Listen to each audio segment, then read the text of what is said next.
Alright, what's going on, everybody? I'm back. About to stream some more Clash of Clans. I'm watching BBC World News. It's this show called Focused on Africa. They be giving all the, African political news and everything that's going on in motherland. And we're going to watch it. Well, I'm going to watch it. You might be listening if you can hear it. I'll turn it up some. I hope it ain't no copyright infringement. I just want people to focus on Africa. Hello, I am Peter Okwacha. Welcome to Focus on Africa, our top stories. On his first trip outside Europe since being elected, France's president very clearly is that it will continue to do so in the same way. The body of a Kenyan politician implicated in violence in the Rift Valley region is found floating in a river. Damn. 3 days of mourning have been declared in Libya after at least 60 people were killed in fighting between rival forces.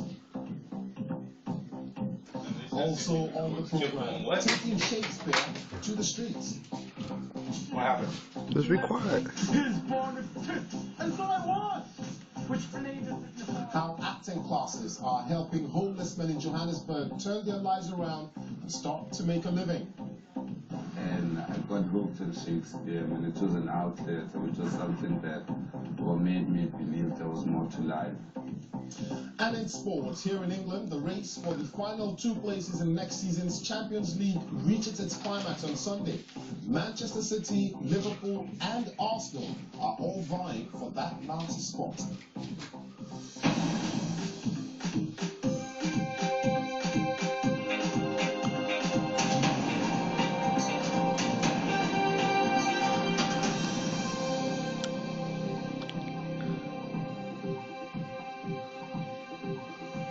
Thanks for joining us here on Focus on Africa from BBC World News. France will continue its military operations against Islamist militants in West Africa. That was the message the country's new president, Emmanuel Macron, took to the West African nation during a one-day trip today. It was Mr. Macron's first trip as president outside Europe. The BBC's Leila Ajovi has more. It's a direct flight to Gao with no stopover in the capital, Bamako, that Emmanuel Macron boarded this morning. The new French president was welcomed in the north of Mali by his Malian counterpart, Ibrahim Boubacar Keïta. The two presidents proceeded to review troops.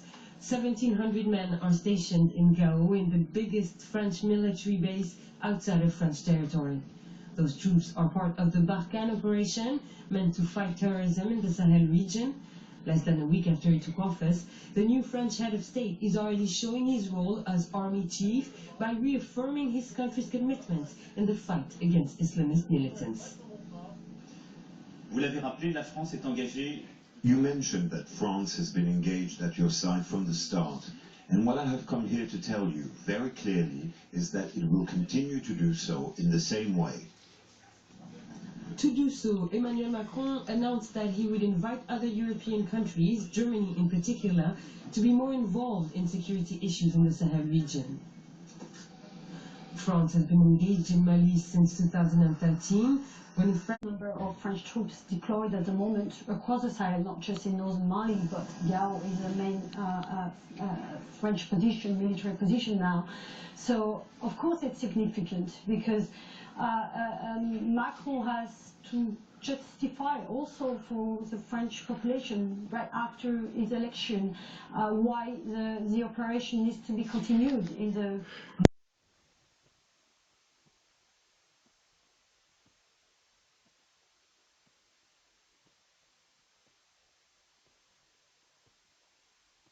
against global terrorism. Why is it important to have other people, other European countries, join in this fight? Because just operating on its own, it's just not sustainable financially. It's an operation which is extremely expensive, and it needs support. And logistically, Germany is very at the top in terms of military logistics. So. And you know, I mean, for us here, it's been difficult to kind of track what Macron's relationship with Africa would be, with the wider Africa would be. I mean, does this trip give us an insight into that relationship? Well, there is a lot of unknown about how Macron will be approaching the continent and African issues, because Macron is not a professional, not a well-known professional politician. He was never elected, so we don't know about whether he has personal connections. He may have some. He played it during his campaigns that he will renew the relationship, the special relationship between France and Africa, but every president each time plays. And we must say that, you know, in all fairness, this trip hasn't really gone down well with Malians. What was the problem? Yeah, well, Macron flew directly to Gao, which is obviously not the president of Mali that's coming to the north. So basically, Malians are quite unhappy about how. So Macron has flown into something of a diplomatic stumbling block. Yeah. Dr. Marie Rodet of the School of Oriental and African Studies here in London, thank you very much for talking to us. Thank you. Now, let's take a quick look at other stories making the headlines across Africa and the rest of the world.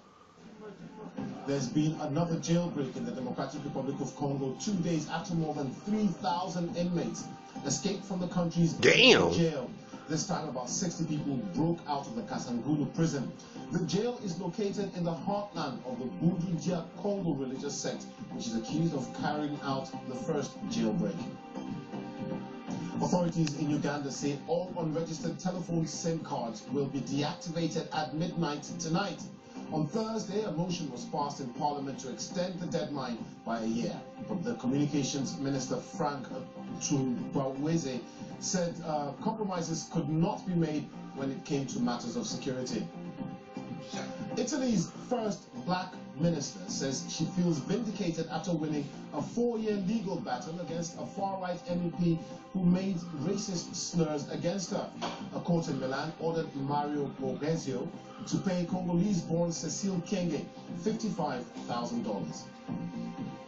And Angola's opposition is demanding answers from the government about the health of President José Eduardo dos Santos. The 74-year-old left Angola at the start of the month on what was billed as a 2-week private visit, but is yet to return. State media has remained silent on the issue.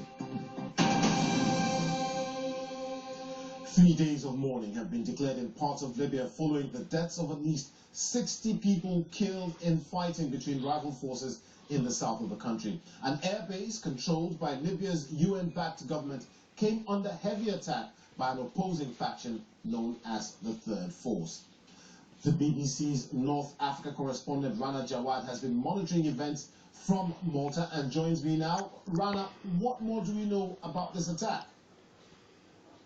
Well, this airbase in Bracashati is controlled by forces that are loyal to the eastern-based commander of the self-styled army known as the Libyan National Army. It was attacked by a rival force that is based not far away from them in the south of Libya as well, that is called the Third Force.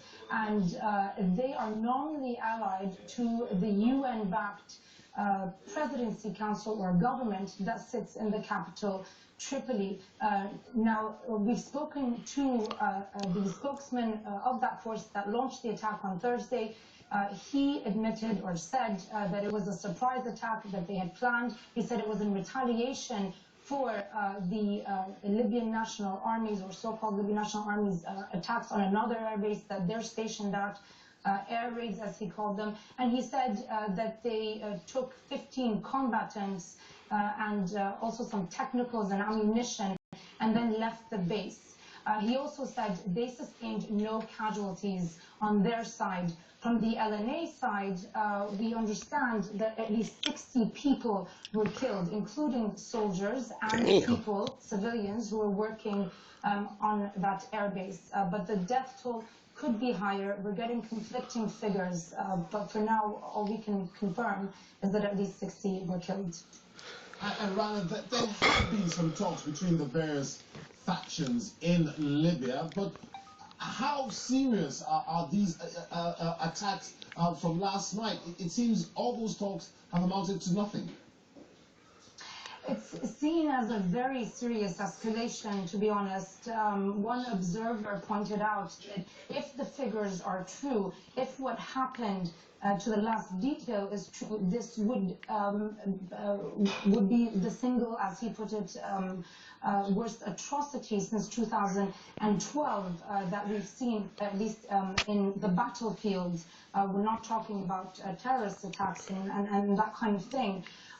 There is now a worry that any attempts, recent ones, to bring the two deadlocked sides, the political faction and the military faction from eastern and western Libya, will be that much more difficult. And we have seen this in the past. Every time in the last 5 years, throughout Libya's political deadlock, when two sides start talking and there seems to be some sign of a possible reconciliation down the line, one side eventually scuppers any possible deal. Okay, Rana, we'll have to leave it there for now. Thank you very much. Rana Jawad speaking to us there from Tunis. Kenyan police are investigating the death of a controversial politician linked to violence in the Rift Valley region. The body of Thomas Minito was found floating in the Ati River, south of the capital, Nairobi. He appeared to have been struck on the head with a blunt object. Mr. Minito was arrested in March in connection with a wave of attacks on farms and safari lodges. The body was found floating on a river in Machakos, which is some 50 kilometers east of Nairobi. Police say they were able to identify the body from documents found in his pockets. However, his family is yet to identify him. According to police, he had an injury to his head, which means they suspect he was killed before being dumped in a river. Mr. Thomas Minito was arrested on the 30th of March on allegations of inciting herdsmen to violence, which led to the raid of some private ranches in Laikipia County in central Kenya and the eventual shooting of conservationist Koki Galman. Police are still conducting an operation in Laikipia, which is in central Kenya, to flush out these herdsmen who have raided massive ranches in search of pasture. A rancher was killed by suspected pastoralists in early March, and right now some of them are claiming that police are now resorting to shooting hundreds of animals in an effort to flush them out. Ferdinand Mondi, BBC News, Nairobi. This is Focus on Africa from BBC World News with me, Peter Okoche. Still to come on the program, Ramzan with all the sports. And look who's back on the international scene as Ivory Coast's new coach, Mark Wilmot, names his first ever squad.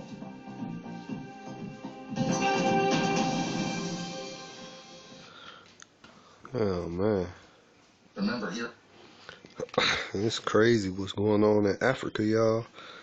Motherfucking, they found the body of some politician in the river.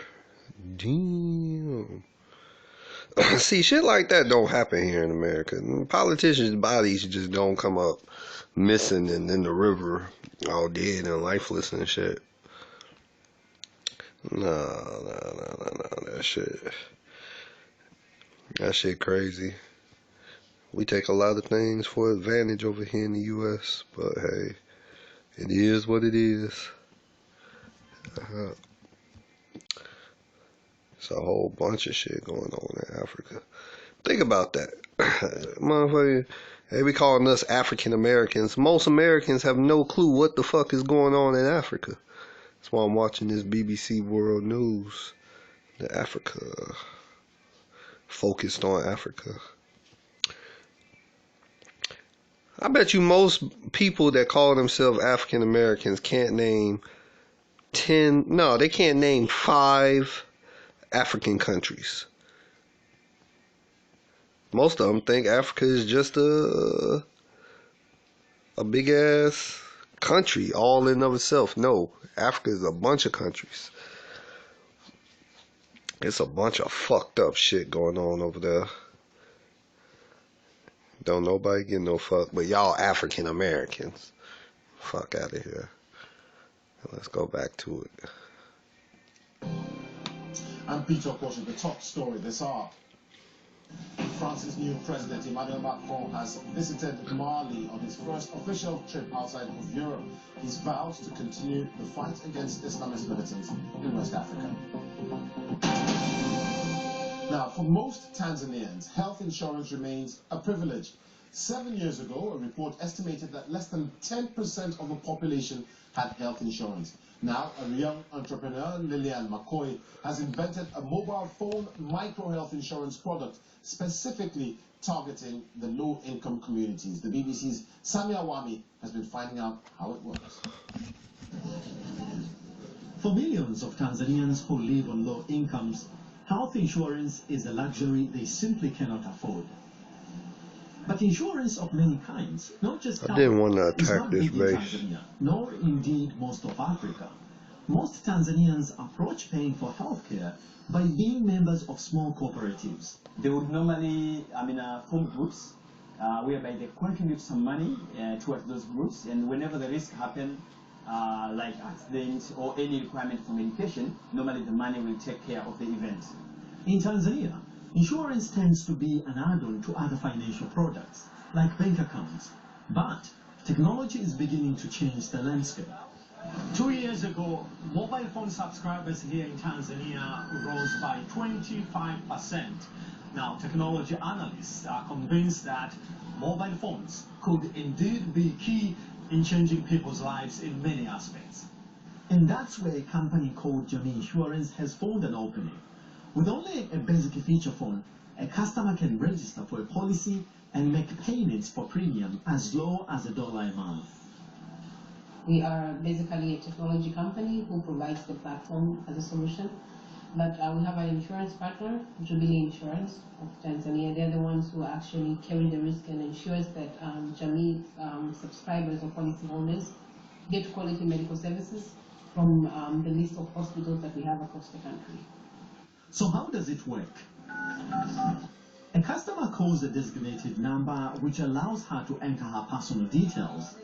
Then she selects the policy cover that suits her need. Afterwards, she will be asked to pay for the cover via mobile money transfer, and then she will receive her unique Jamii ID number to use during each visit to a hospital. I chose Jamii Insurance over others because I found their premiums to be affordable, and even the registration process was easier. With more than 40 million mobile phone users in Tanzania, according to a telecom industry regulator, there's optimism that services like Jamii Insurance have the potential to help get millions of uninsured Tanzanians access to much-needed healthcare. And often, that makes the difference between life and death. Samia Wami, BBC News, Dar es Salaam. You're watching BBC Focus on Africa. It's now time for some sports. And who's the man? Ramzan. Thank you very much indeed, Peter. It's the last weekend of games in England's Premier League. The title race may have been decided, and John Terry will be lifting the trophy on Sunday again. We also know the 3 teams that are going down, and the race for the Golden Boot may also be over after Harry Kane scored 4 last night as Spurs thrashed Leicester 6-1 at the King Power Stadium. All 10 games will take place at the same time, with fans of Manchester City, Liverpool and Arsenal likely to be the most anxious, as the BBC's John Bennett explains. So the title race has been sorted. Chelsea ran away with it. We know the 3 teams who have been relegated. The one thing left to sort out in the English Premier League is the Champions League places. Who will finish 3rd, who will finish 4th, and who will finish just outside of the top 4 in 5th. In the box seat, Manchester City, who are away at Watford. Liverpool are home to Middlesbrough. Arsenal need one of them to slip up. They are playing at home against Everton. They're the massive outsiders. As for the best player, best African player in the English Premier League this season, for me, I would choose Tottenham's Victor Wanyama. Just missed out on the English Premier League title, but some fantastic performances in midfield. And as for a young player, I would pick out Leicester City's Wilfred Ndidi. I think the young Nigerian will be a star. Interesting thoughts there. And for Liverpool, for the manager in fact, Jurgen Klopp, the circumstances are pretty straightforward. Just a win against all relegated Middlesbrough. All clear, I would say. So we have to perform, we have to win, and if we have enough points after this match today, then we deserve going to Champions League. If not, we don't deserve it. It's pretty easy. But as John was saying earlier, if Liverpool slip up, then Arsenal could sneak into the top 4. Manager Arsene Wenger's future could depend on it, but he insists he's only focused on winning against Everton on Sunday. I think what is the most important for us is to win the football game to play on Sunday. After that, what happens to me is less important. I think I'm here to serve the club, and the best way to do it is to win the next game. International football now. New Ivory Coast coach Mark Wilmots has named his first squad since getting the job in March. Next month, the Elephants take on the Netherlands in a friendly and Guinea in a 2019 Africa Cup of Nations qualifier. Hertha Berlin's Salomon Kalou is included as he continues his international career, despite saying in January that Gabon was his last Nations Cup.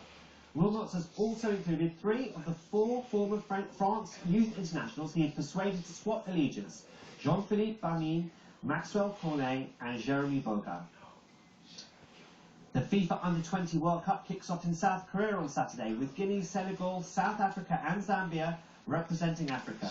Guinea have a huge game ahead of them. They face the host, South Korea, on the opening day. And finally, the race for the final place at this year's Afro-Basket hots up tonight when Zimbabwe plays Central African Republic in Mali. That's the first match of a 3-team qualifying tournament, which also includes Chad. And that's all the sport, and I guess, Peter, you're going to be quite busy on Thursday nights from now on. What's that supposed to mean? Europa League football. When was the last time Liverpool won the league again? Hang on, when's the last time Arsenal won the Champions League? I think it's never. Thank you very much. Now, Shakespeare once wrote that once in a man's time, he plays many parts. I hope that's what he said anyway. That's proving true for a group of homeless men in downtown Johannesburg whose lives have been turned around thanks to acting lessons. They're now performing some of Shakespeare's biggest plays, and some are already getting paid work as actors.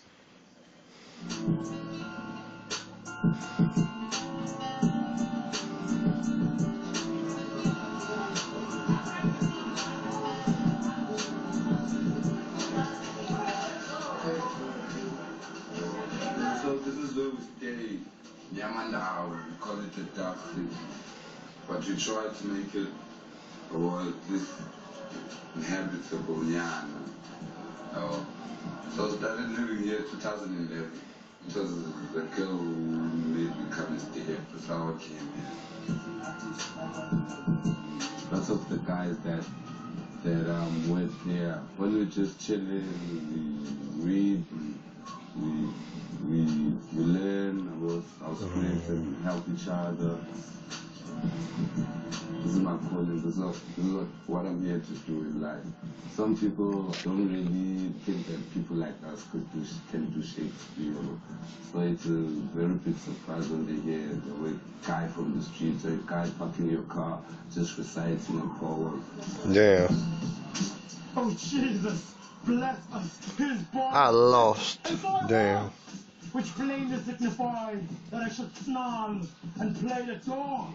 Shakespeare is the heart of everything because they started doing Shakespeare, and then I came up with an idea and I said, let's start doing plays. I'm directing a modern play and I call it Nyamandao, which means a dark hole. And that place is called Nyamandao because that's where the homeless guys come from.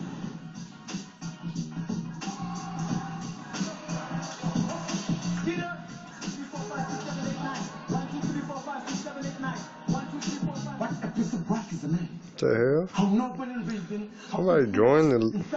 in form and moving, how expressive. Hey, what's going on, man? You don't have to donate to none of these bases, because I be donating, but I don't know if you're watching the stream or not.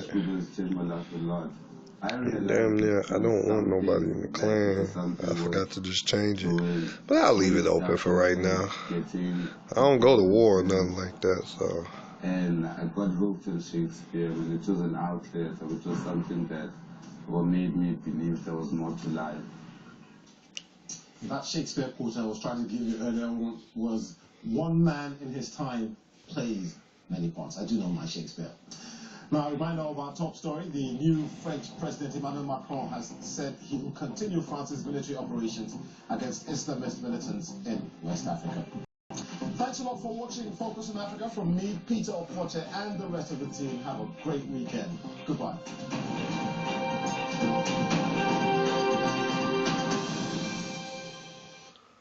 Yeah. Well, that's all they talking about Africa right now. I'm about to get off actually and just chill out for a little while. I checked a couple bases. Oh, what base was I just on? Star. Guess I gotta check Top Gun too. Ooh.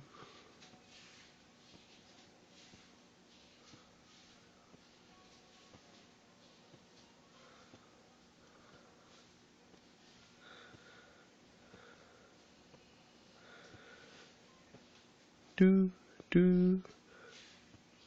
Do you want to load Chief Swag Village? Why not? Nah. Oh wait, I should go to my top base. Nah, I'm gonna go there.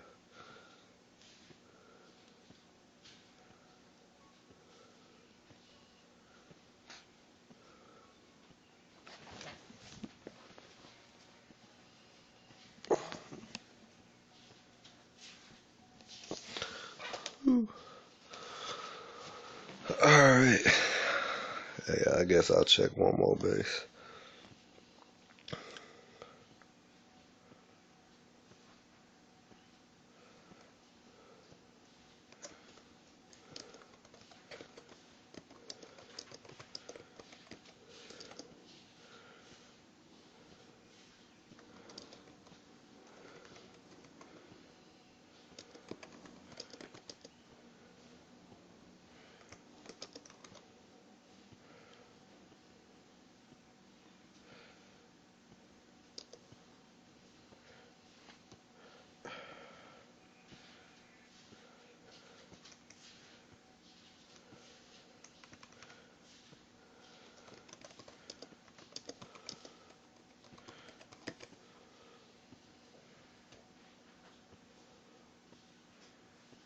Alright. Oh, cool. Yeah.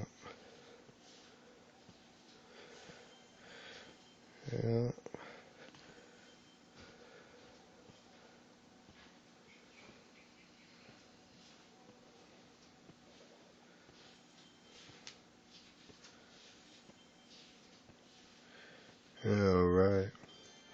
So, we have enough. I see he posted beat the base. I'm watching stream, post challenge if you like. Oh yeah. You know what, I'll just go ahead and attack because you get to keep the troops anyway, might as well. I don't have no clan castle troops. Thanks for checking out my stream. No, I appreciate you. Alright. So you got the king and the queen. I really like this base, how it's set up. Like it's all like octagon, or what's that, 1, 2, 3, 4. Yeah, octagon-y. Alright, so we're just gonna go in from the side.